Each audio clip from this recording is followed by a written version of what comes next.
tá? Então, essa situação do Palace 2, com relação a essa sequência, a colocação de telas não foi possível.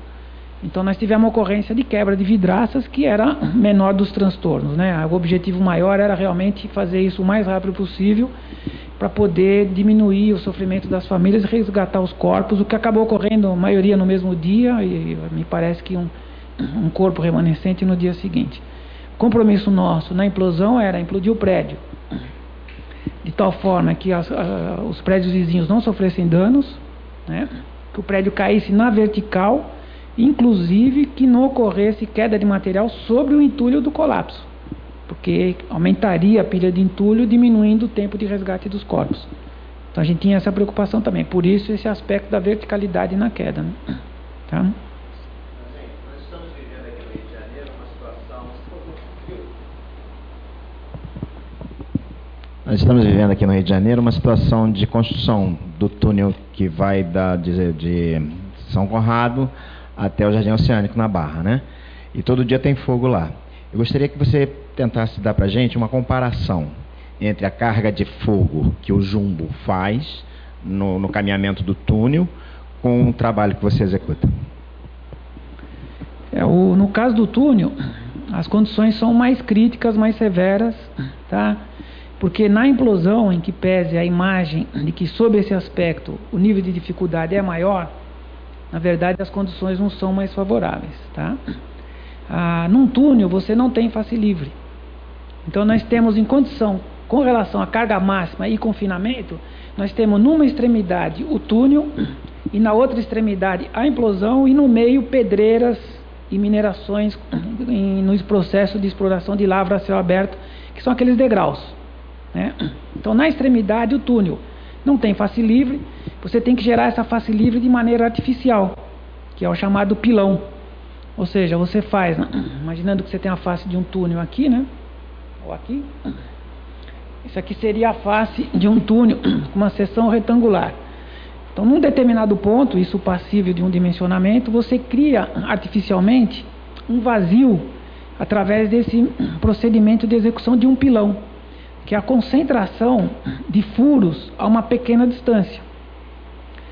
Você falou carregamento, carga. Um índice consagrado em detonações, vale para pedreiras, minerações e na implosão, é um índice chamado razão de carregamento. É a quantidade de explosivos que você usa para atingir o seu objetivo, seja na demolição de concreto, seja na escavação de rocha, tá? Ou de túnel. Essa quantidade de explosivo consagrada em pedreiras é de 0,5 kg por metro cúbico. Ou seja, 500 gramas de explosivo remove 1 metro cúbico. Na implosão, o nosso número é 1 kg, exatamente para você garantir a pulverização do pilar. Mas você pode trabalhar com valores menores e, na maioria dos casos, com o mesmo resultado. Isso é um exagero, uma sofisticação do método que permite você pulverizar o material, que é o que não ocorre nas pedreiras, você precisa fragmentá-lo. Então, na outra extremidade tem o túnel. A razão de carregamento em túneis, considerando a seção toda, pode ser de 2,5 kg, 3 kg, 4 kg. Mas naquela área do pilão, chega a 35 kg por metro cúbico. Ou seja, naquela região, cria-se um vazio, o material é pulverizado, porque a porrada é muito grande. A partir daí você tem face livre para os demais furos, que a sequência no túnel, que é daquele ponto do pilão para a periferia. Então você começa a detonar, todas as detonações que ocorrem, você tem face livre, que é a condição favorável que nós temos na implosão. Imagina esse pilar aqui, ó, ele recebe 3, 4 furos, né? O furo está na horizontal e ele tem face livre para todos os lados dos 360 graus. Então a condição de trabalho do explosivo na implosão, ela é muito mais facilitada do que no túnel. É motivo de preocupação? Não, é motivo de um maior cuidado no dimensionamento das cargas explosivas, na definição de um projeto para o piloto, para o pilão e nas demais cargas. Cargas de contorno, os furos da periferia, né, que são furos de contorno, recebe uma carga muito menor, aí é o contrário do pilão, exatamente para aliviar, é a última carga, está mais confinado. Então tudo isso são conceitos encaixados no que a gente chama de plano de fogo, né, que vale para todas essas atividades. Plano de fogo é o projeto, né, da implosão ou da explosão.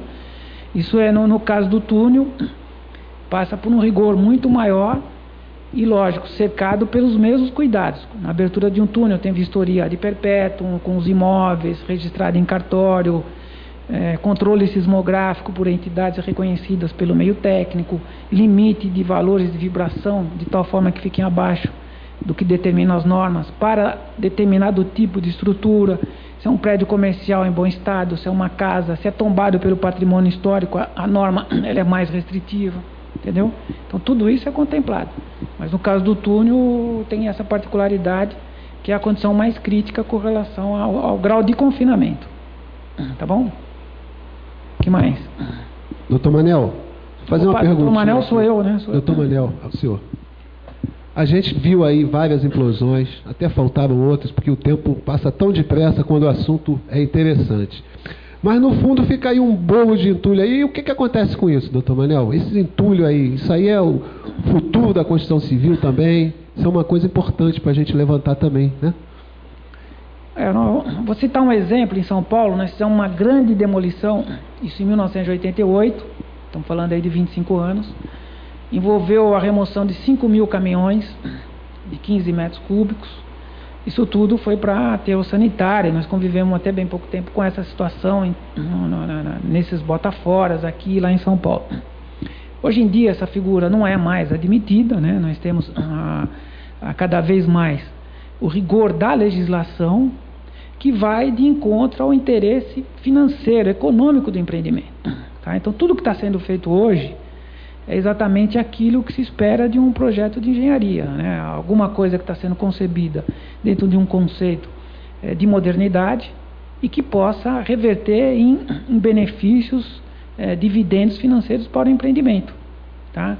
Então tudo que está se falando hoje em termos de reciclagem, reaproveitamento, logística reversa e tudo mais, e isso tudo, muitos dos itens era renegado para segundo plano, porque não existia uma cultura voltada para isso, não existiam os equipamentos, não existiam as condições favoráveis, mas o meio ambiente, com todas as suas limitações, foi impondo à sociedade brasileira, isso já ocorria lá fora, uma situação nova onde os empreendimentos, a Brahma é um exemplo típico disso, onde tudo praticamente é reaproveitado, né? Então você tem toda uma abordagem de você desguarnecer a estrutura, então o telhado, a madeira, o caixilho, o ferro,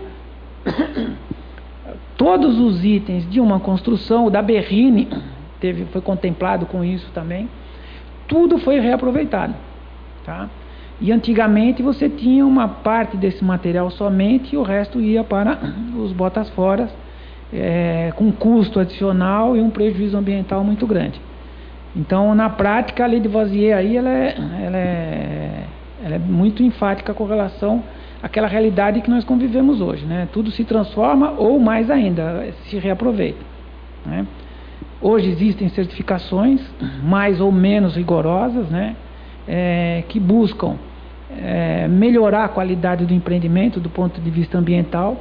Essas certificações, ela tem um custo, né, que vai se agregar ao custo da obra, mas a relação custo-benefício ao final do empreendimento ela é muito atraente, né? Então são certificações que estão mudando a cultura, né, da engenharia brasileira no que concerne esses aspectos aí de reciclagem, e a tendência cada vez maior é essa, né? O Brasil é um país que tem uma demanda reprimida para essas certificações muito grande, mas está recuperando o terreno perdido também com uma velocidade muito grande, né? Matérias jornalísticas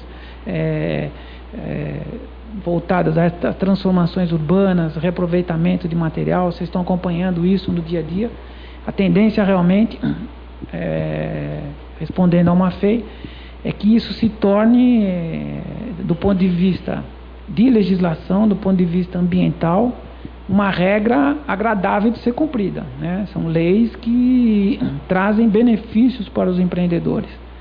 Já ficou claro isso quando se projeta um empreendimento, né? Ali no futuro, 2, 3 anos à frente, um valor de venda, depois de todo esse processo, esse valor de venda ele tem um valor agregado por conta de todos esses benefícios que a reciclagem e essas certificações agregam ao empreendimento, tá? Então isso já é uma realidade, algo que está cada vez mais consagrado.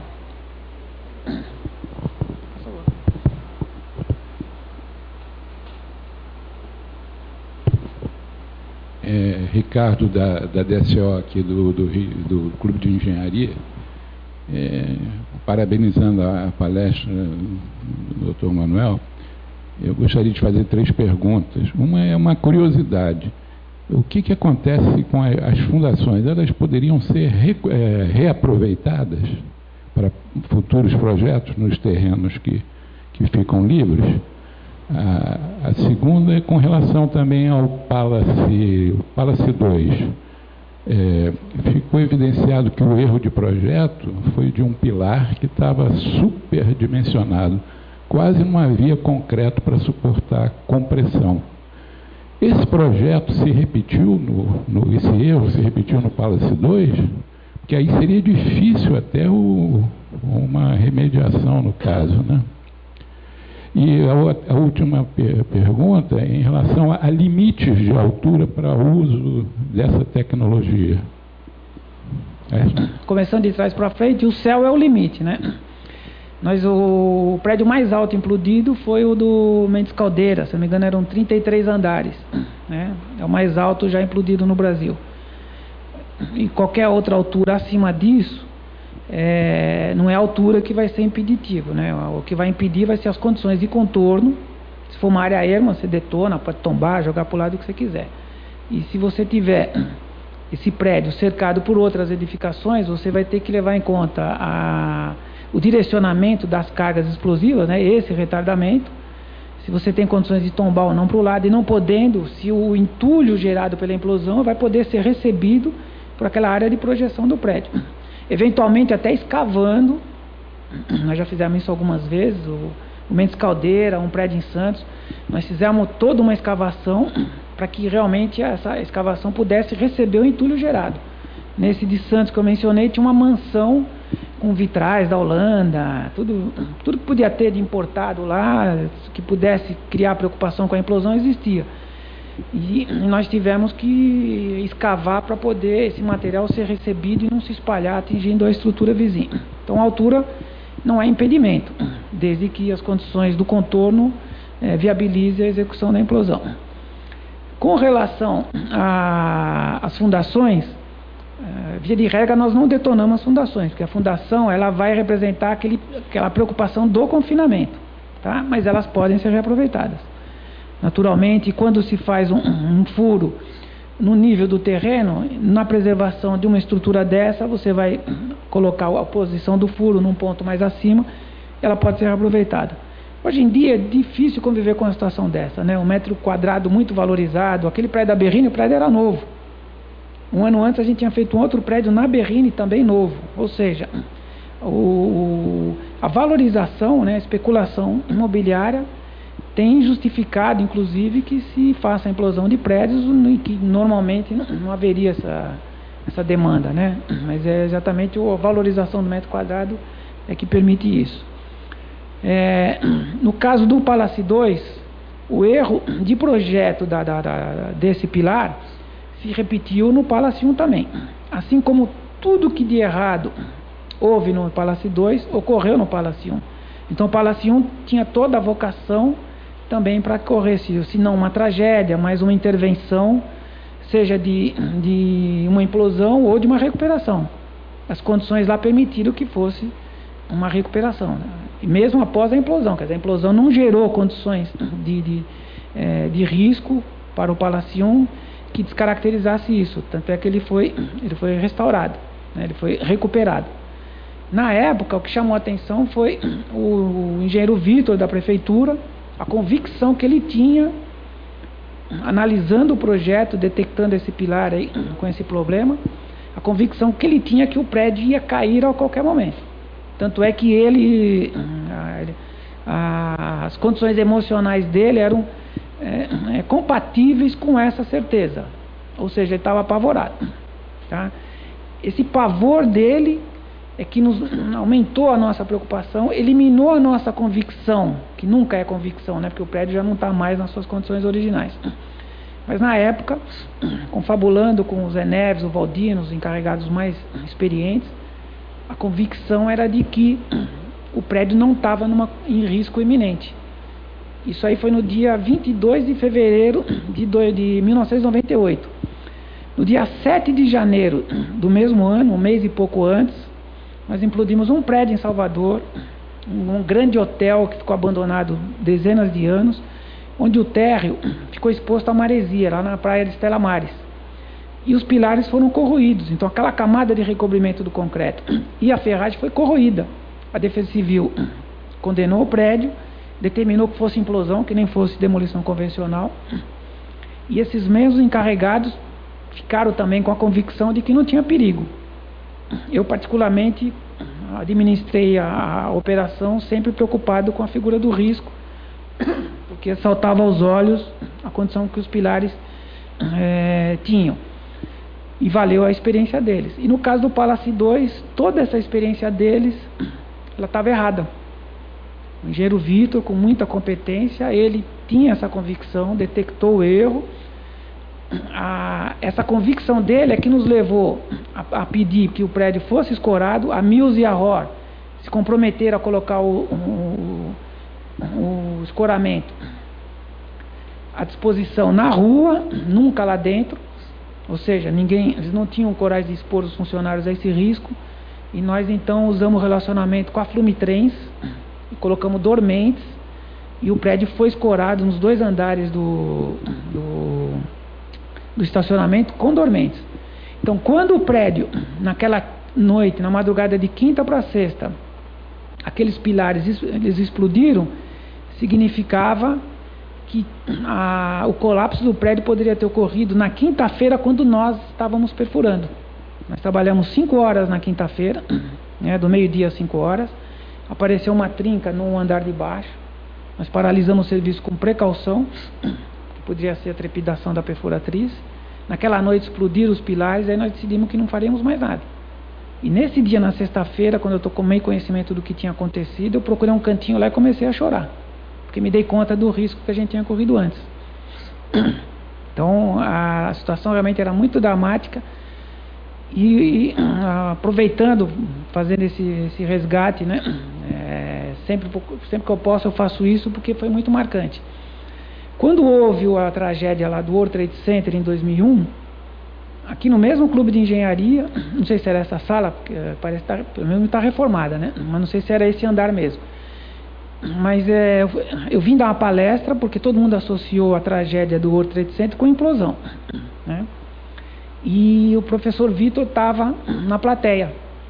Eu, na condição de palestrante, paparicado e tal, ele numa condição de coadjuvante. Então, antes de falar de qualquer coisa, eu tive a oportunidade, talvez uma das melhores coisas que eu fiz na minha vida, foi resgatar uma gratidão com ele, né? Agradecendo, eu disse mais ou menos o seguinte, que nós estávamos com uma equipe em Sorocaba, na Votorantim, preparando